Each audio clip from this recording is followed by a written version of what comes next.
लोकसभा चुनाव को लेकर झारखंड में विभिन्न सियासी पार्टियां अपनी अपनी तैयारियां कर रही है। इसके साथ साथ अपने दावेदारी भी पेश कर रही है।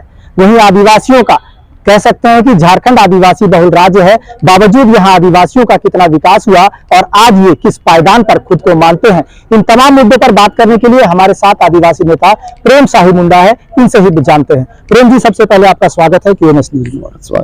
दादा, बात करेंगे 24 वर्षों का सफर, एक बार फिर से लोकतंत्र का सबसे बड़ा त्योहार लोकसभा चुनाव, क्या कुछ खास होगा? कैसे देखते हैं इस चुनावी सीजन को? देखिए, चुनावी सीजन को हम इस तरह देखते हैं कि सभी मतदाता को वोट करनी चाहिए। लोकतंत्र का पर्व है, लोकतंत्र से ही नियम कानून बनते हैं और देश का संचालन होता है। लेकिन जहां तक आदिवासी समाज किसको वोट करेगा, ये बहुत विचारणीय विषय है, क्योंकि वोट तो आते हैं, वोट हम लोग आदिवासी भी देते हैं, लेकिन कौन सी विचारधारा को वोट दें, कौन आदिवासी के हित में काम करता है कि नहीं, आदिवासी को कौन जमीन छीनता है, आदिवासियों के धर्म कोड कभी क्यों लागू नहीं हुआ है, और आदिवासियों का 24 वर्ष हुए स्टेट का और केंद्र का भी देखते हैं कोई पॉलिसी बनता नहीं है, चाहे बस सब प्लान का पैसा घटाया जा रहा है।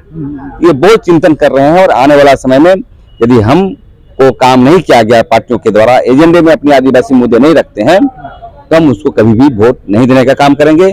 हम उसी को देंगे जो आदिवासी हित की बात करता है, आदिवासी जन कल्याण की बात करता है। दादा, राज्य और राष्ट्रीय स्तर पर यह कह सकते हैं पूरे देश भर में सियासी पार्टियों में जो हलचल मची हुई है, कहीं ना कहीं उतार चढ़ाव जो लगा हुआ है, ये इस बार लोकतंत्र को कितना प्रभावित करेगा, इस चुनावी माहौल को कितना प्रभावित करेगा, और खासकर जो लोगों की जो व्यवस्था है, जो बुनियादी सुविधाएं हैं, वो इस बार इस चुनाव के बाद लोगों को मिलेगा या नहीं, कैसे आंकते हैं आप? देखिए, हम इसको इसलिए आंकते हैं कि देखिए देश में तानाशाह आ गया है, क्योंकि देख रहे हैं कि यहाँ के मुख्यमंत्री जेल जा रहे हैं, और दिल्ली के मुख्यमंत्री हो, झारखंड के हो, और ऐसा लग रहा है कि एक वर्ग के लोग ही भ्रष्टाचार कर रहे हैं।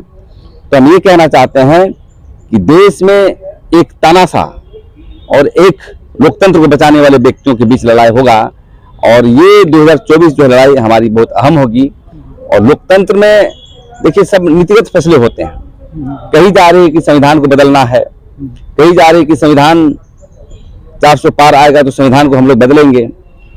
तो सबसे पहली बात है कि भीमराव अम्बेडकर के द्वारा जो हमारा संविधान दिया गया है, जिसमें सभी जमात सभी जातियां का जो है नियम कानून है, और एक साथ रह के हम लोग अभी 150 वर्ष से चलते आ रहे हैं, तो अभी लड़ाई जो है होगा एक तानाशाह के विरोध में होगा। तानाशाह आप समझ रहे हैं कि दिनों दिन देखते हैं कि आदिवासियों के लिए UCC लाया जा रहा है, जंगल कराया जा रहा है, तो सभी मुद्दे को लेकर के, क्योंकि जो केंद्र की सरकार अभी जो हमने देखा, वो कभी भी आदिवासी मुद्दे पर कभी भी काम नहीं किया।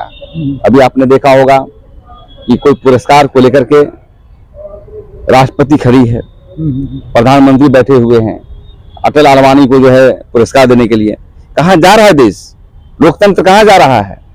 इसलिए आने वाला जो चुनाव अहम होगा, खास नौजवानों के लिए, आदिवासियों के लिए और अपने हित के लिए, इस बार हम लोग वोट करेंगे। दादा, आपने नाम लिया अभी संविधान निर्माता बाबा साहब भीमराव अम्बेडकर का, उन्होंने भी कहा कि आपके अधिकार आपके हुकूक जो है वो बिल्कुल आपके लिए है। लेकिन झारखंड राज्य के 24 वर्ष हो गए, झारखंड में जल जंगल जमीन की लड़ाई होती रही है, बावजूद आज भी कहीं ना कहीं झारखंड के आदिवासी हाशिए पर है।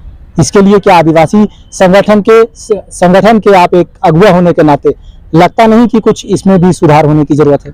बिल्कुल बिल्कुल होना चाहिए। देखिए, मैं डंके की चोट के साथ कहना चाहता हूं कि आदिवासियों के विकास के लिए कहीं ना कहीं आदिवासी नेता और आदिवासी मुख्यमंत्री भी जिम्मेदार हैं, क्योंकि झारखंड अभी तो केंद्र का लड़ाई हो रहा है कि राष्ट्र को कैसे बचाना है, लेकिन राष्ट्र में भी पॉलिसी बनती है, वो हमारे लिए नहीं बनती है, और राज्य में भी अभी तक जो है जो नीतिगत फैसले होना चाहिए 24 वर्ष में अभी तक नहीं हुआ। नौकरी के लिए भटक रहे हैं हमारे लोग पलायन कर रहे हैं, हमारे लोग यहाँ नौकरी नहीं मिल रही है, और नहीं धर्म संस्कृति के आधार पर कुछ नीतिगत फैसले हो रहा है। इसलिए कहीं ना कहीं संगठन और सरकार दोनों एक साथ चलने की जरूरत है, और सरकार को खास इसलिए कहेंगे कि सरकार किसी की जरूरत नहीं पड़ती, लेकिन आदिवासियों की जरूरत पड़ता है, क्योंकि नीति सिद्धांत नेता लोग बनाता है।